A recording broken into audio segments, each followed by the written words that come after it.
Occasion ఏదైనా location ఎక్కడైనా తెలుగువారి వేడుక అంటే ఆలివ్ మిఠాయి ఉండాల్సిందే. తెలంగాణ ప్రభుత్వం పెన్షన్దారులకు ఓ శుభవార్త అందించింది. వలస వెళ్లి పెన్షన్ కోల్పోయిన వారికి ఊరట కలిగించే నిర్ణయం తీసుకుంది.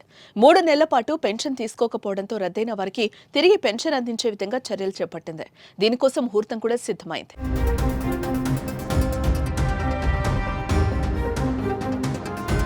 తెలంగాణ రాష్ట్రంలో సామాజిక భద్రత పెన్షన్ పథకం కింద లబ్ధిదారులకు ఆర్థిక సహాయం అందిస్తున్న విషయం తెలిసిందే. వృద్ధులు, ఒంటరి మహిళలు, వితంతువులు, వికలాంగులు తదితరులకు అండగా ఉండేందుకు తెలంగాణ ప్రభుత్వం అమలు చేస్తున్న పథకం చేయూత. దీని కింద ప్రభుత్వం నెల నెలా పింఛన్లు అందిస్తోంది. గతంలో బీఆర్ఎస్ ప్రభుత్వం ఆసరా పేరుతో ఈ పథకాన్ని అమలు చేసింది.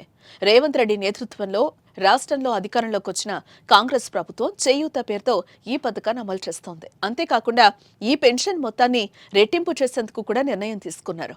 పెంచిన మొత్తం పింఛన్లను పంపిణీ చేయడం మాత్రం ఇంకా ప్రారంభించలేదు. ప్రస్తుతం ఆసరా కింద ఇచ్చిన పెన్షన్ మొత్తాన్ని లబ్ధిదారులు అందుకుంటున్నారు.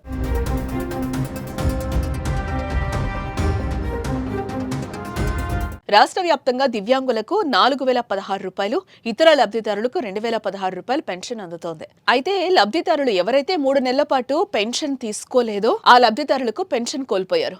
రకరకాల కారణాలతో తెలంగాణలో చాలా మంది వేరే ఊళ్ళకెళ్లారు. పనుల కోసం హైదరాబాద్ లాంటి నగరాలకు వెళ్లారు. ఇలా గత 5 సంవత్సరాల్లో 2.24 లక్షల మంది పెన్షన్దారులు ఇతర ప్రాంతాలకు వలస వెళ్లిపోవడంతో పెన్షన్ లబ్ధిదారుల జాబితా నుండి వారి పేర్లు తొలగించారు.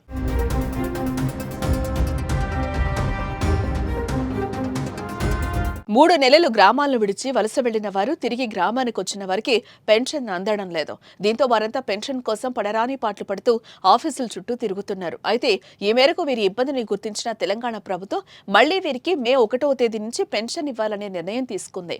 తాజాగా ఈ ప్రక్రియను సులభతరం చేయడానికి ఆన్లైన్ దరఖాస్తు విధానాన్ని ప్రవేశపెట్టనుంది. దీని ద్వారా వలస వెళ్లి తిరిగి సొంత ఊరుకొచ్చిన లబ్ధిదారులు తమ వివరాలను ఆన్లైన్ పోర్టల్లో నమోదు చేసి సులభంగా పెన్షన్ తిరిగి వచ్చేలా దరఖాస్తు చేసుకోవచ్చు. లేదా మీ సేవా కేంద్రానికి వెళ్లి కూడా దరఖాస్తు చేయించుకోవచ్చు. ప్రభుత్వ నిర్ణయంతో అంతా ఆనందం వ్యక్తం చేస్తున్నారు.